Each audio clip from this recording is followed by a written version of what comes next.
Hello everyone and welcome to the second lesson of Python crash course.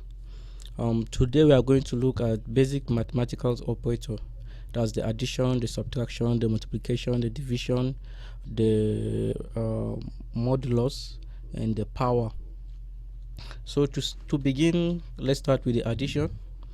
5 plus 6, which will give us 11 as usual. Then we can go to subtraction, which is 20 minus 5, which will give us 15. For division, we don't have the division character just like in the normal mathematics, so we use the forward slash for division. And when we go to 20 divide by 5, give us 4.0. So the normal division in Python always comes with a decimal place. And for multiplication, we don't have x in normal multiplication, but computer times, when you use x is a letter, so we take the special character asterisk that is above 8, that's shift plus 8, to give you that particular character. So we can say 3 asterisk 4, and that will give you 12 because 3 times 4 is 12. In division, let's assume we are dividing 20 by 7, which is 2.857, because normal.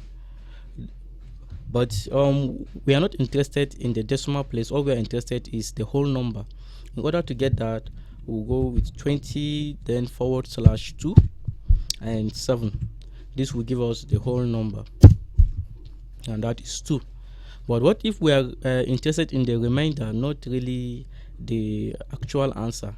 That we use the percentage sign, which in another time is called the modulus.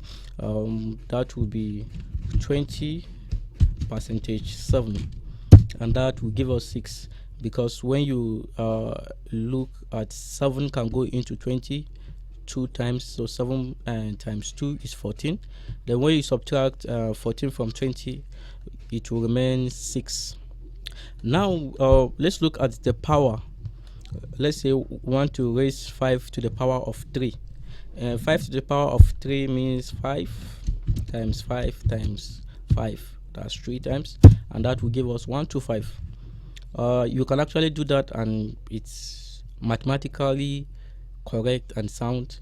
And you can also save the energy by saying 5 asterisk, that's double asterisk, then 3.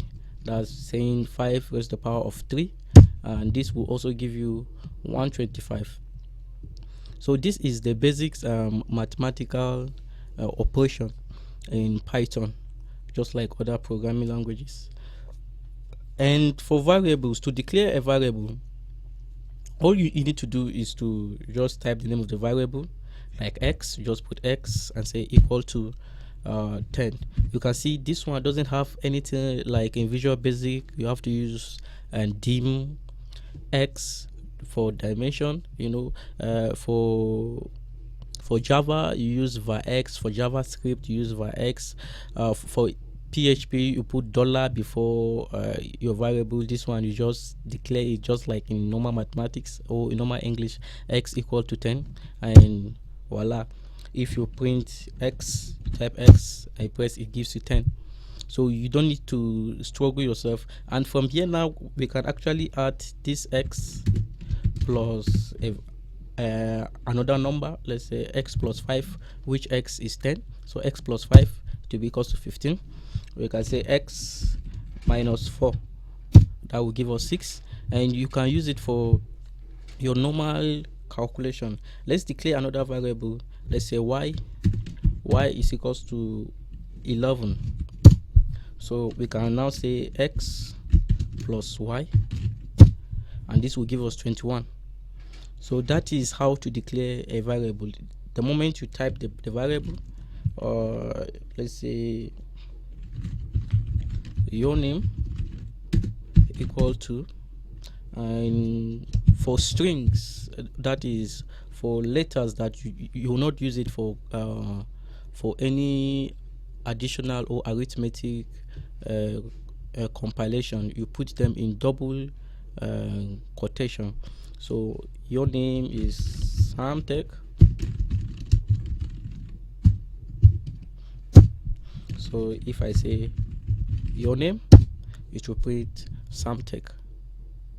Okay, so that is all for this session, and see you next. So try to create variables, do some basic mathematics, run through these examples as much as possible so that you will get used to it. And I will see you in the next tutorial. Don't forget to subscribe. Thank you.